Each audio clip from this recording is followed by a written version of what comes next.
operation. We're live in Carthage for some of the Maple Leaf festivities. We've also got a red flag warning to deal with and some fall-like weather on the way. We'll break it all down coming up. Also, we hear the story of an adopted dog in Pittsburgh. The 4 states' most watched news starts now. Good afternoon and thank you for joining us. This is the KOAM News at Noon. I'm Jalen Banks. Authorities in Ottawa County, Oklahoma bust a large illegal marijuana growing operation. Wednesday, the Ottawa County Sheriff's Office helped the Oklahoma Bureau of Narcotics raid the illegal operation in rural Fairland.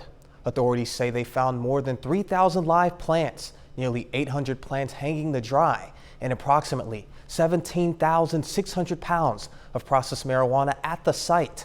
Some of it was burned, some was put on dump trucks and hauled off. Police arrested 6 people and charged them with unlawful cultivation of marijuana, trafficking in marijuana, and possession of firearms and commission of a felony. A judge dismisses a lawsuit challenging a Missouri law that requires voters to show a government-issued ID at the polls. That means voters without a photo ID will have to file a provisional ballot in the November election. The provisional ballot will be counted only if the voter returns later that day with a photo ID or if election officials verify their signatures. The lawsuit was filed by the Missouri NAACP and the League of Women Voters, who argued the law restricts people's ability to vote. Officials with those groups vowed to take the case to the Missouri Supreme Court. Ascension Via Christi is closing its Fort Scott Family Medicine Clinic on November 11th. Its emergency department there will remain open. As that clinic closes, Girard Medical Center is stepping in. They'll take over the practice at 109 South Main.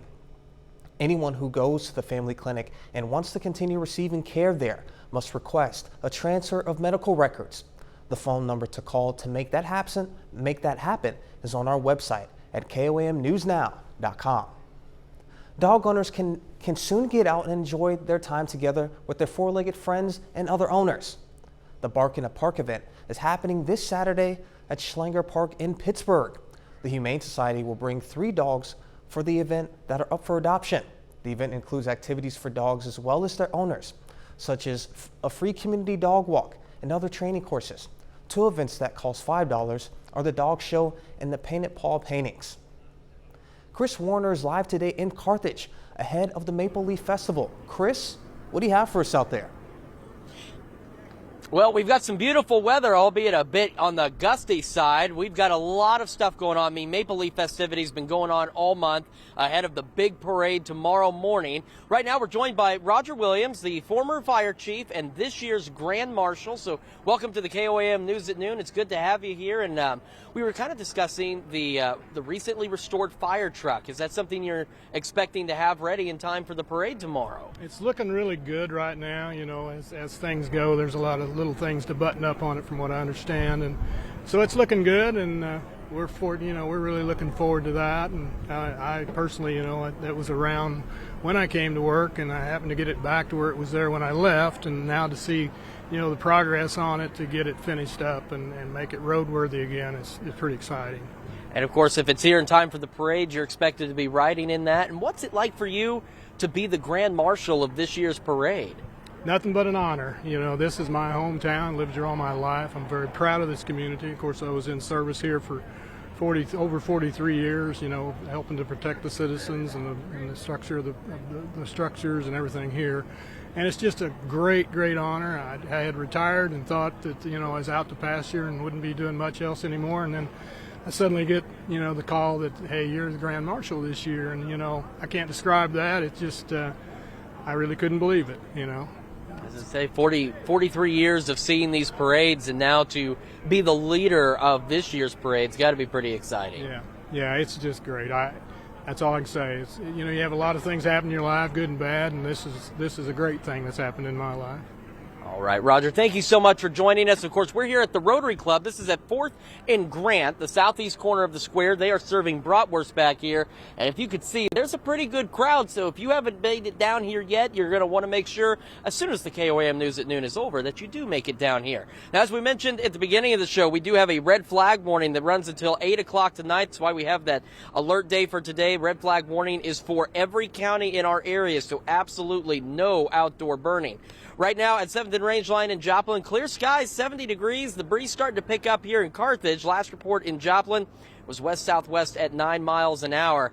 Temperatures across the area were 70 in Carthage as well, 69 Pittsburgh, 72 Parsons, and 69 in Independence. Drought Tracker was updated yesterday and expanded the exceptional drought category for a significant portion of our area, which also means that extreme and severe drought's been expanded around that, which is why we have these red flag warnings, because despite rain we got a couple of days ago, the ground still very dry. For the rest of the day, we're going to be 80 degrees under those sunny skies, 74 2, 76 by 5, and the winds start to die down this evening, 66 by 8. We'll have a complete look at your forecast and the week ahead here in just a few minutes. Jalen? All right, sounds good. Thank you, Chris. The House January 6th Committee wrapped up its 9th public hearing with a shocking call to hear from former President Trump himself. The former president says he will respond to the committee later today.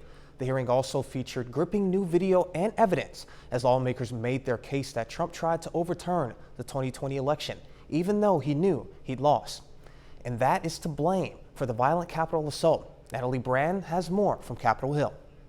The House committee investigating the January 6th Capitol attack ended what could be its final public hearing with a unanimous vote to subpoena testimony from former President Trump himself. We must seek the testimony under oath of January 6th central player. Afterwards, the former president lashed out on social media, asking why he wasn't asked months ago and saying the committee is, quote, a total bust that has only served to further divide the country. The dramatic hearing featured more video testimony from former top White House aides who recalled Trump's private acknowledgments that he lost the 2020 election. He had said something to the effect of, I don't want people to know we lost, Mark. And also never seen before footage of congressional leaders pleading for help. Why don't you get the president to tell them to leave the Capitol, Mr. Attorney General?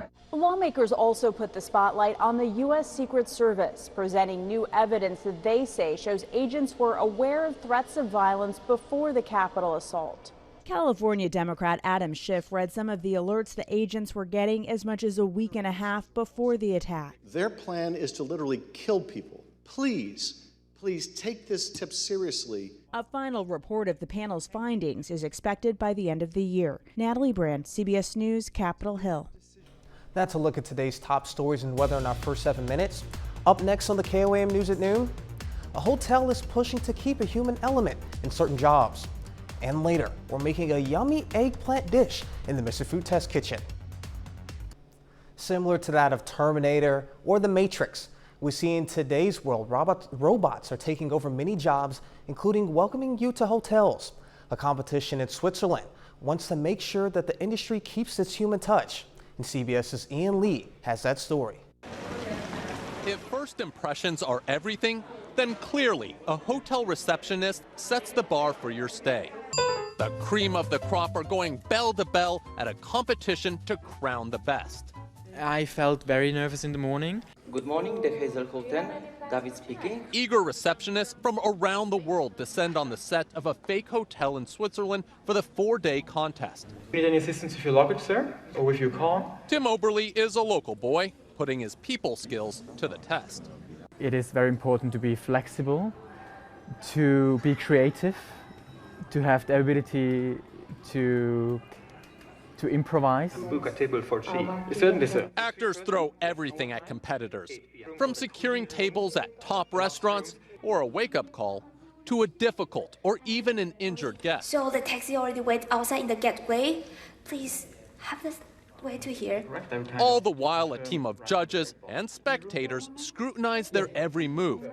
But organizers say a successful check-in can unlock the world. So I was a competitor back in the 1980s, and it very much opens doors and opportunities for these young people. If all the information are correct. Tim came in second, but for him, it's all about loving what you do. It's way more than just this medal. It's about being an ambassador for my profession. And everyone's a winner, just as long as they make sure guests enjoy their stay. Anything else I can assist you with? Ian Lee, CBS News. Still to come on the KOAM News at Noon, Mr. Food. Routine with a dish that's easy, budget-friendly, and downright tasty. And we're live in Carthage, just off the square at 4th and Grand for the Rotary Bratwurst ahead of the big Maple Leaf Parade tomorrow. We're going to take a look at your forecast when we come back. We are live in Carthage, just off the square, 4th and Grand. It's the southeast corner of the square where the Rotary Club is doing their bratwurst feed, and there's a good number of people out here. So make sure you come up and visit. And, of course, we're live again here at 5 and 6 tonight ahead of the big Maple Leaf Parade tomorrow morning, in which we will have a float. Now, you may have noticed that, I don't have a lot of hair to blow around in this wind, but it is starting to get pretty gusty here, and that's why we have an alert day for today, because we've got a red flag warning until 8 tonight that encompasses the entire area. And you can see on the gust tracker as we go through the rest of the day, these gusts again pushing, look at some of southeast Kansas, greater than 35 miles an hour in some cases. So absolutely no outdoor burning. And these gusts will actually hang on through high school football games tonight, so players do be aware of that. 7th range line, beautiful shot, 70 degrees. The wind has not been updated, I don't think, because it is starting to get pretty gusty out here. Temperatures across the region, though, we got 70 here in Carthage, 67 Lamar, 72 Chanute, and 71 in Neodesha at the noon hour. Go through the rest of the day, still looking at a high of 80 degrees, 74 by 2, 76 at 5, and 66 by 8. Mostly clear skies, if not mostly sunny. Heading into tonight, the winds will eventually die down, and once they do so, we'll be left with mostly clear skies, 47 for an overnight low, and our Friday night football forecast, we are calling it good. Despite the wind, 68 mostly clear at kickoff, 66 mostly clear at halftime, so some great football weather out there tonight. We're watching the possibility of some showers and thunderstorms. They should be mostly in our southern counties and late day Saturday, 82 the high. Most of us should be dry, but of course we'll keep an eye on this for you and keep you updated. 72 on Sunday, so that 10-degree drop is ahead of some nice fall-like weather that we have in our future, which we can see on the future track. So this particular model of the future track does show late Saturday night, early Sunday morning, maybe a bit more widespread rain, which again we'll keep an eye on. We need whatever rain we can get, but it clears out of here pretty quickly, and it leaves us with clear and cool conditions across the area. As you can see, temperatures start to drop. We may have our first night below freezing this week that's coming up. So we're going to go ahead and get right into the 7-day forecast. Remember, though, to scan that QR code or go to your favorite app store and search for KOAM Skywatch Weather. That way, when you're not by your TV, the latest weather alerts, latest weather radar, the forecast, everything you need to know in the palm of your hand. So that way, when you're on the go, we're right there with you. All right, we get through the weekend. Monday, 60 degrees, 57 on Tuesday, and look at Tuesday's low, 30. 33 Monday night, by the way, but 30 Tuesday night. Could be our first night below freezing. We get some fall-like temperatures for the first half of next week, but then as we look at the 10-day, you can see Thursday, temperatures start creeping back up to the mid to upper 70s until we hit next weekend, but we see another 10-degree drop. So fall definitely trying to move into the area. It's just having a hard time. Still doing a little battle with some post-summer temperatures out there, as we see on the 10-day forecast. But fall still trying to settle in. Should be beautiful weather for the Maple Leaf Parade, because, again, even if we get a little more widespread rain tomorrow, all of that holding off until late Saturday night. So beautiful weather for the parade tomorrow. Beautiful weather for all the activities taking place after that. We'll be back with another check of your forecast here a little later. But, Jalen, for now, we're going to go ahead and send it back your way. All right, sounds good. Thank you, Chris. We now take this time to honor today's four-state hero. Specialist Cecil Bolster, a Carthage, Missouri native, served in the Army from 1991 till 1992 and again from 2010 till 2011. He served in both Operation Desert Storm and Operation Iraqi Freedom. To Specialist Cecil Bolster, we thank you, our four-state hero. I don't know about you, but I don't eat eggplant all that often. But after today, that might change. Howard shows us how to make a little Italy eggplant rollatini in the Mr. Food Test Kitchen. You would think that with all the new recipes we come up with, I would have something different for dinner every night. But to tell you the truth, that's not the case. I often end up falling back on a few favorites. One of those is eggplant rollatini. And with eggplant being so reasonable right now, there's no better time to make it. We start by peeling a couple of eggplants and slicing them lengthwise, so they're about 1/8 of an inch thick. After dipping them in some beaten egg and then into Italian-style breadcrumbs, we pan fry them. Once they're all fried, we top them with a mixture we made by combining some ricotta, mozzarella, and Parmesan cheese along with a few spices. A little fresh basil goes on top before rolling them up jelly roll style.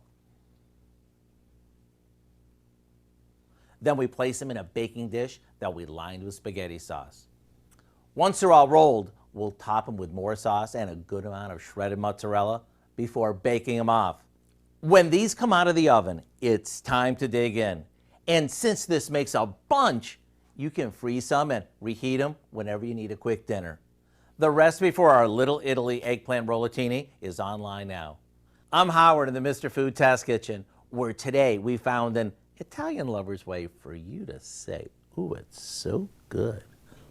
Italian lovely indeed. You can find this recipe along with a lot more good food from the Mr. Food Test Kitchen. Just go to our website at KOAMnewsnow.com.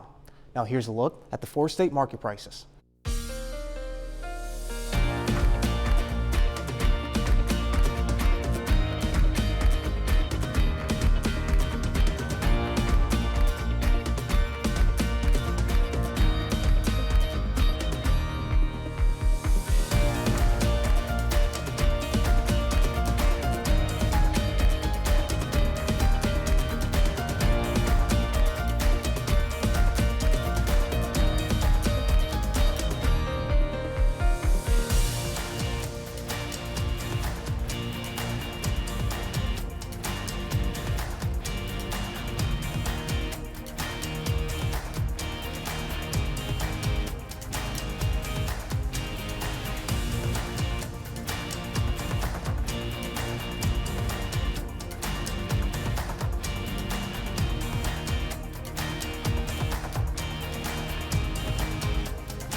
We are live in Carthage, just off the square of 4th and Grand on the southeast corner for the Rotary Club's Bratwurst feed that's taking place, one of many pieces of the Maple Leaf festivities ahead of the big parade come tomorrow morning. And of course, KOAM will have a float in that parade, so make sure you come see us. Additionally, we'll be live again here tonight on the square at 5 and 6. Quick look at our 7-day forecast. So we're 80 today with that alert day for the red flag warning.